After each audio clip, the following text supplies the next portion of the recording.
Benji Cole, son of Al Cole from CBS Radio and host of the syndicated talk show, People of Distinction. The talk that gives you an in-depth view of some of the most dynamic, intelligent, and successful people on the planet. Run to our website, alcoleenterprises.com for more info. Email me through benji@alcoleenterprises.com if you'd like to get involved with what we have going. And as always, please continue to like and follow our broadcasts. People of Distinction is internationally syndicated solely due to the love and support that you all continue to give. We're available across all major distributors, and as long as you keep following, we're going to continue to put out the content. Now sit back and strap in, because on the line with us today, we have the impressive Milton B. Hazzard. Now we're going to be discussing Milton's incredible book, I Am Who I Am, Native Black American, Not African American. That's available for purchase through Amazon, Barnes & Noble, and a whole host of other places. Man, I'm telling you, type it into a search bar. You're going to be greeted with all of them. And before I go any further, I want to quickly point out the fact that Milton was brought to us by one of the best publishing firms in the business, Citi of Books. So for my writers out there who have gone through their process, if you need some assistance moving that masterpiece you developed, man, you guessed it. Look no further than Citi of Books, because this is exactly what they specialize in. You're going to want to head on over to cityofbooks.com and gather all the ways that their fantastic team is going to help move your creative endeavors. Listen, people, it is an absolute pleasure to have Milton here on the line. Man, from Negro to colored, from Black to African American, the identity of Black people in the United States has been rewritten for centuries. And there's a lot of other names that we've been called as well, and those are going to be the most PC ones I can pull from. Sit down and strap in, because today's discussion is going to be a great one. Milton B. Hazzard, man, he challenges the labels imposed on our Black community, exposing the hidden power of language in shaping oppression and erasure. You see, with his father's defiant gaze staring from the book's cover, Hazzard demands a reckoning. What does it mean to be stripped of your name, your history, even your claim to the land your ancestors built? See, people, this book and this discussion here today, it isn't just about semantics.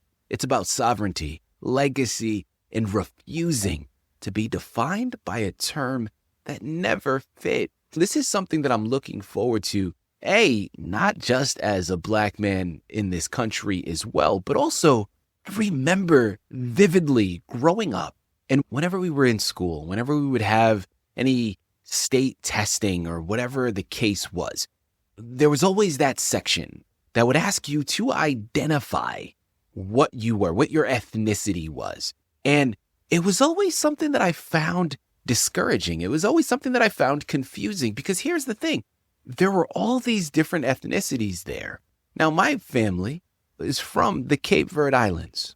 Cape Verde is right off the western coast of Africa. But every time it came to that section, I'd always have to put Black or African American. Now, here's the thing. I don't mind that I identify as a Black man. But when it comes to my ethnicity, that isn't accurate. That is a mislabel. And it was always something that kind of irked me a little. It was always something that I looked at and I'm like, I don't feel like I'm truly being represented here. And I know a lot of you out there listening in, man, you felt the same. You've held those same views. This is going to be a wonderful discussion that we're getting ready to have. And by the time we've concluded, you're going to run and purchase your copies, because you're going to understand that this discussion, man, it's only the tip of the iceberg. You're going to have to pick up his book. You're going to have to dive down that rabbit hole and trust and believe. Once you do, even that is just the beginning. The conversations that will ensue going to be pretty remarkable. Like I mentioned, sit back and strap in. Milton, first and foremost, man, welcome to People of Distinction. And thank you very much for being a guest. How you doing today, sir? I'm doing well, and you? I am fantastic, Milton. Better than I deserve, and I appreciate you asking. Listen, man, it is a true pleasure to have you here. Your book, I think, as I mentioned in my opening, is really profound in terms of the conversations that are going to be developing around it. So let's jump right in. First and foremost, tell us a little bit more about yourself and your background. I joined the military back in 1960, and I served for 35 years. And I retired from there, and then I went into business, which I held for 27 years. And I was heavily involved also in the church. And I've been an amateur at trying to put something together for many years. And I finally, God led me to this writing. Milton, without further ado, man, tell us more about your fantastic book, I Am Who I Am. In 1960, when I decided to join the Army, before raising my right hand, I had to show a copy of my birth certificate. I could not remember ever taking time to go over my record of birth by reading through it, every word, every entry that was on it. I discovered that somebody had decided that my race should be listed as colored. I asked this question: how often have you heard anybody talk about this truth? White is actually a color. While processing in at the recruiting station, there were many white guys, there were many black guys, there was also one guy from Asia. But watch this. Everybody had some kind of color in their skin. Have you ever heard some individual use these words? People of color. Yeah. More often than not, when you hear that comment, the target is black people. Maybe some just don't want to accept the truth that all races have some level of color in their skin. So we say, when you hear people of color, you're really talking about the entire human race. A sign on buses used to read, colored to the rear, white to the front. What makes one color superior to another? We used to have this joke. Since God created mankind in his own race, in his own image, if you get on a bus and God, just sit next to him and you will be sitting in the right seat. Circulating back to the recruiting station, although I knew the answer in my mind, this was a question I had. Why am I, along with selected other recruits, set aside as the only colored man? While filling out one of the official documents, it asked me to identify my race. There were three options: Negro, colored, or black. I asked some of the other people of other races if they had to choose their race from options. The answer was no. They only had to check one box. I remember being teased by the other soldiers. They said, "Hey, Haz, you got a lot of racial names to choose from. Just what race are you?" I laughed with them, but deep inside it was painful. Yeah. Something is wrong. Who am I? I was thinking, preachers often talk about God who said, "I am who I am." Just what did he mean? Looking back over my shoulder, I should have had the audacity to just scratch out the unwanted race selection options and just write in the word other. But for everything, there's a time and a season. And in 1960, that was not the right season, and it was certainly not the right time. I remember my father used to say, "Iron sharpens iron."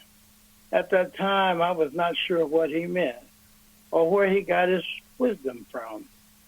I also remember that he would often tell me, "Your worst enemy is really your best friend." At first, that made no sense to me, but as I stumbled through life, my father's counseling proved most valuable. The intent of my writing is to encourage black people who were born in the United States and are therefore native citizens. Please abandon African Americans. Yes, we have done very little, perhaps you could call us passive, when it comes to taking charge of determining who we are. And traveling the world, I learned that some races have heard the same racial name for centuries. But for 400 years plus, the racial name for black people born in the United States has changed far too many times. Think of these titles: slave, Negro, nigger, colored, Afro-American, and African American. That is 6 names. Now we have arrived at a permanent 7th name. A 7 talks to completion. It talks to perfection.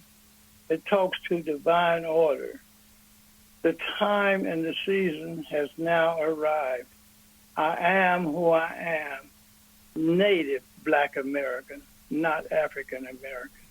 That's how I got there. People, I'm telling you again, the book is called I Am Who I Am, Native Black American, Not African American by Milton B. Hazzard. It's Amazon, it's Barnes & Noble. Man, it's a lot of other places. Head on over there, pick up the book today and start the discussion, because that is truly where the power lies. And that's where I want to go next, Milton. I'm following what you're saying, man. I'm picking up what you're putting down, and I love it. Now, moving forward, I want to talk to activists out there, right? We understand that language is a tool a lot of times, not always, but of course, there are a lot of examples of language being utilized as a tool of oppression. What's the blueprint here, man? What is your blueprint for activists to reclaim power? Whether it's boycotts, legislation, cultural campaigns, how do we effectively implement the change to not only have a handful of us utilizing the term Native Black American, but utilizing it in media, utilizing it in legislation? Where do we even begin on changing this? Because I have a regimented way of thinking, it's very difficult for me to accept the value of street protests and signs and things of that nature. To me, they only have a momentary effectiveness. Yeah. My intent is to try to move to the decision-making level. I'm going to I'm in Virginia. We've got a very conservative governor who I have had conversations with. I'm going to try to convince him to endorse the change. I've been watching the things that have been going on with our national government, particularly with pushing certain people out of the country who don't look like you, bringing people in and welcoming them with wide arms because they look for you. America is a very diverse country. It's a country that I have fought for, a country that I would fight for again. It is a great nation. I have traveled the world, and I tell you, America is a great country. We do have our challenges. But I think that the way to try to get this through is to go to the leaders of the nation as opposed to trying to convince the everyday man of the street to accept it. Humanity has it that they're more receptive when things come down rather than come up. I often tell my grandkids, I know you don't like structure until I leave, and then you love it. Milton, before I let you go here, as we close out, you've discussed so many great gems. What is one thing you really want to leave our listening audience with here before we close out? Very controversial. Think about who you are. There's very few, and I have to speak to black people born in America. There's very few of us who have pure blood. Most of us, through consensual and through non-consensual means, have mixed blood running through our veins. I find the same thing as I travel worldwide. Mm-hmm. I would like for them to accept the fact that I don't deny that we have roots in Africa, but we have moved far beyond that. We have been in the United States 400 years plus. You mentioned that you came, I don't remember the exact place, but somewhere in that area. Yes, sir. Cape Verde Islands. Yeah, I've seen pictures of you, and it goes to some of the things I've already talked about. We have to recognize that I think God, when God created the heavens and the earth, I believe that he knew that this change was going to manifest itself, but it had to happen in his time, not our time. And I think that time is now, that we recognize that we are a different race. I'm going to say it again. It's Amazon, it's Barnes & Noble, it's a lot of other places. It's entitled I Am Who I Am by Milton B. Hazzard. You're going to want to add this to your shelf. This book is not just a great read. It's not only an educational and informative read. It is the precipice to start meaningful conversations, and it is a catalyst for change. Head on over and pick up your copies today, because I promise you, once you do, this book is going to force you to ask hard questions about race, resistance, and why America still won't call Black Americans what they truly are. This is something profound, but the conversation that will happen after, man, that's a game changer. You know where to go. Milton, once again, man, this has been an absolute pleasure, such an honor. Thank you once again for being a guest on People of Distinction. Thank you for having me.